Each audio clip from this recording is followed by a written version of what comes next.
Salam sejahtera tuan-tuan dan puan-puan, berita hari ini. Ini antara kursi panas pilihan, hashtag Malaysia memilih, Anda setuju.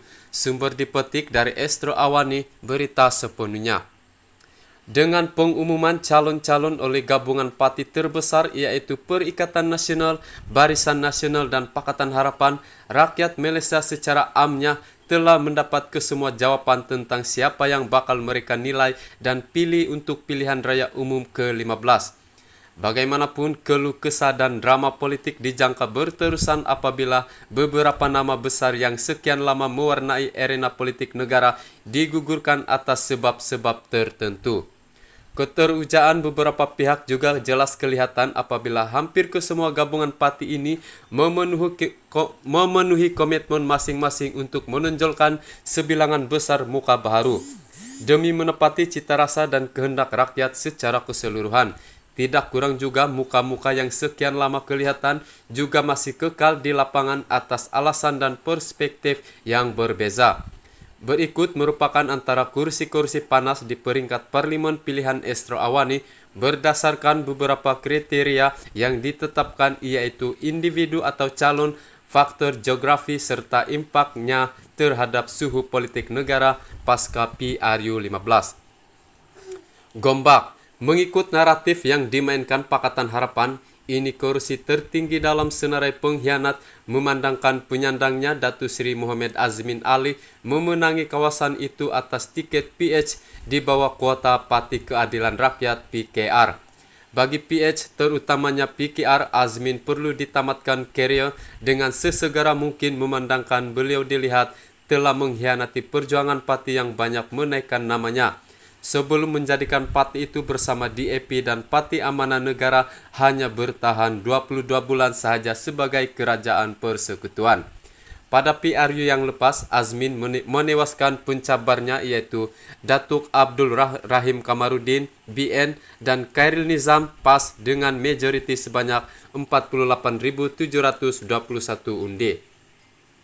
Kali ini kursi Gombak yang mempunyai sekitar 80% Melayu dan Bumi Putra itu akan menyaksikan pertandingan sekurang-kurangnya 3 penjuru. Azmin akan ditentang Menteri Besar Selangor sendiri, Datuk Seri Amiruddin Sari, serta Ketua UMNO bahagian Gombak, Datuk Megat Zulkarnain Omardin. Seterusnya, Tambun. Kursi yang disandang Menteri Belia dan Sukan, Datuk Seri Ahmad Faizal Azumu PN Bersatu, ini merupakan pilihan pengurusi Pakatan Harapan Datuk Seri Anwar Ibrahim dalam misinya untuk menghukum kumpulan yang beliau labelkan sebagai pengkhianat. Selain itu, ia juga menandakan kemarahan Anwar dan PH dalam misi mereka menjadikan Perak sebagai negeri barisan hadapan untuk menuju ke Putrajaya. Pada pilihan raya umum yang lepas, Ahmad Faizal yang ketika itu dibawa tiket Pakatan Harapan telah menewaskan pencabarnya yaitu penyandang ketika itu Datuk Seri Ahmad Husni Hanazlah BN UMNO dan Ibrahim Zakaria PAS dengan majoriti 5.320 undi. Namun pada Februari 2020, Ahmad Faizal bersama-sama dengan pimpinan Parti Pribumi Bersatu Malaysia bertindak keluar dari Pakatan Harapan menyaksikan kerajaan pimpinan Tun Dr. Mahathir Mohamad ketika itu hanya bertahan 22 bulan. Untuk PRU kali ini selain Anwar, Ahmad Faizal bakal menghadapi cabaran Ketua UMNO bahagian Tambun Datuk Aminuddin Muhammad Hanafia dalam pertandingan sekurang-kurangnya 3 penjuru. Seterusnya, Sungai Buloh. Biarpun Sungai Buloh dikira antara kubu kuat Pakatan Harapan dan Parti Keadilan Rakyat, percaturan Barisan Nasional untuk meletakkan Menteri Kesehatan Khairi Jamaluddin di kawasan tersebut sedikit sebanyak menyebabkan timbalan Presiden PKR Rafizi Ramli terpaksa menilai semula strategi asal mereka. Pada PRU yang lepas, Siva Rasa Rahsia memperolehi majoriti yang agak selisih yaitu kelebihan sebanyak 23.634 undi menewaskan pencabarnya Nurida Saleh PAS, Prakas Rao BN dan Zainur Zaman Muharam Parti Sosialis Malaysia. Khairi merupakan antara pemimpin generasi baharu BN yang dilihat mampu memberi cabaran yang sengit untuk pencabarnya, termasuk kawasan semi Orban, biarpun ada pandangan mengatakan ia merupakan antara strategi kepimpinan untuk mengurangkan pengaruh politiknya seandainya Kairi gagal membuat kejutan di Sungai Buloh. Berdasarkan senarai awal, Kairi akan berhadapan dengan Datuk E. Ramanan dari PH-PKR dan Muhammad Ghazali Muhammad Hamin dari PN PAS. Bagaimanapun, Rafizi dalam catatan terbarunya berkata, beliau akan berbincang dengan Datuk Seri Anwar Ibrahim tentang maklum balas pengundi Sungai Buloh mengenai calon PKR setakat ini. Keputusan akhir adalah keputusan beliau sebagai Presiden Patih, katanya lagi. Seterusnya, simpang renggam. Bagi Mazli Malik, keputusan PRN Johor yang lepas sedikit sebanyak memberi bayangan kepada beliau tentang sentimen pengundi tetap di kawasan parlimen itu apabila beliau tewas kepada Abdul Muttalib Abdul Rahim dari BN UMNO pada pilihan raya negeri Johor yang lepas. Pada PRU 14, bekas Menteri Pendidikan itu menewaskan pencabarnya Datuk Liang Tek Meng BN MCA dan Muhammad Jubri Saleh PAS dengan majoriti 2.983 undi, satu jumlah yang dikira tidak begitu selesa. Mengambil kira strategi BN meletakkan bekas Menteri Besar Johor Datuk Seri Hasni Muhammad di kawasan itu untuk PRU kali ini dan juga mengambil kira kekalahan PH di 2 kursi DUN di bawah parlimen itu pada PRN Johor, nyata ia adalah satu tugas getir untuk Mazli. Selain Hasni yang juga merupakan pengurusi BN Johor, Mazli juga harus menghadapi tentangan Muhammad Fazrul Kamat dari Perikatan Nasional. Seterusnya, alur gajah. Apa yang menarik mengenai kursi ini sudah pasti nama-nama yang dipertaruhkan oleh gabungan parti-parti besar Malaysia, baik dari Perikatan Nasional, Pakatan Harapan maupun Barisan Nasional. Mengikut rekod, kursi ini dimenangi oleh Datuk Seri Muhammad Rizwan Yusof di bawah tiket Pakatan Harapan sebelum partinya iaitu Parti Pribumi Bersatu Malaysia mengambil keputusan untuk keluar dari PH pada Februari 2020. Ia juga merupakan antara kursi yang dilabel sebagai kursi pengkhianat mengikut naratif yang dimainkan oleh gabungan parti pimpinan Datuk Seri Anwar Ibrahim.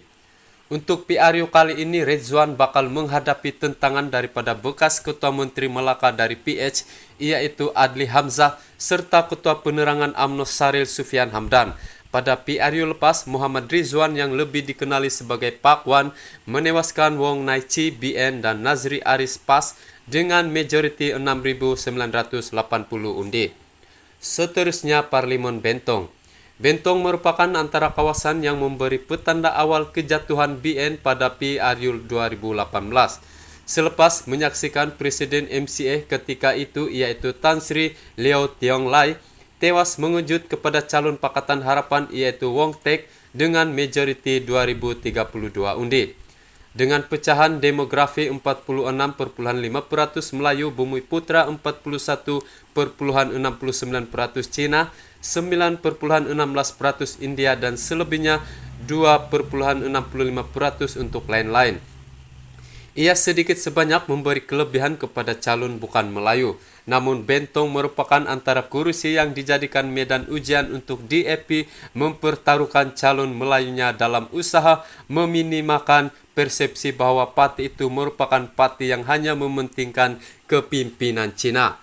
Kali ini PH meletakkan sandaran kepada timbalan ketua DAP SY yang Sifura Othman biarpun ia menyebabkan rasa tidak puas hati Wong Tek yang menzahirkan hasratnya untuk bertanding atas tiket bebas. Seterusnya, Pago. Ini merupakan kawasan parlimen yang dipegang sekian lama oleh bekas Perdana Menteri Tan Sri Muhyiddin Yassin, yang pertama kali bertanding di kawasan itu pada 1978. Beliau kemudian digantikan oleh Ahmad Omar dari BN untuk 2 penggal apabila turun bertanding di kawasan Dewan Undangan Negeri untuk menjadi Menteri Besar Johor. Muhyiddin seterusnya kembali memegang kawasan parlimen itu bermula tahun 1995 hinggalah ke PRU 14 pada 2018, iaitu di bawah BN UMNO dan PH Bersatu. Untuk pilihan raya umum kali ini, Muhyiddin bakal ditentang bekas ahli parlimen Muar, yaitu Datuk Razali Ibrahim dari BN UMNO dan Iskandar Shah Abdul Rahman dari Pakatan Harapan. Biarpun ini merupakan kubu kuat beliau sejak 80-an, dengan perubahan landscape politik semasa, kekalahan beliau bukan sahaja memberi impak kepadanya sebagai individu, malah akan memberi kesan buruk terhadap Perikatan Nasional. Seterusnya, Titi Wangsa. Titi Wangsa merupakan antara kawasan parlemen di Bandaraya Kuala Lumpur yang tidak boleh dikira sebagai kubu kuat Pakatan Harapan. Malahan rekod yang tidak begitu memberangsangkan dari penyandangnya Datu Sri Rina Harun sebagai ahli parlemen dan menteri wanita, keluarga dan masyarakat dilihat memberi impak negatif kepada gabungan parti yang beliau wakili baik di bawah Pakatan Harapan maupun di bawah Perikatan Nasional. Untuk PRU kali ini, Pakatan Harapan akan mempertaruhkan bekas Menteri Wilayah Persekutuan Khalid Abdul Samad, manakala Barisan Nasional akan meletakkan kembali bekas penyandang kawasan itu merangkap bekas Menteri Keuangan kedua Datu Sri Johari Abdul Ghani. Selain itu, mereka juga akan dicabar calon gerakan tanah air yaitu Datu Sri Khairuddin Abu Hasan. Bagi Khalid, ini merupakan percaturan yang berisiko selepas beliau meninggalkan kawasan Shah Alam, manakala bagi Johari, ia merupakan peluang untuk beliau kembali dalam arena politik tanah air selepas tewas di tangan Rina dengan majoriti 4.139 undi. Sekian laporan. Terima kasih karena menonton. Jangan lupa like, komen, dan subscribe. Tekan lonceng untuk pemberitahuan berita seterusnya.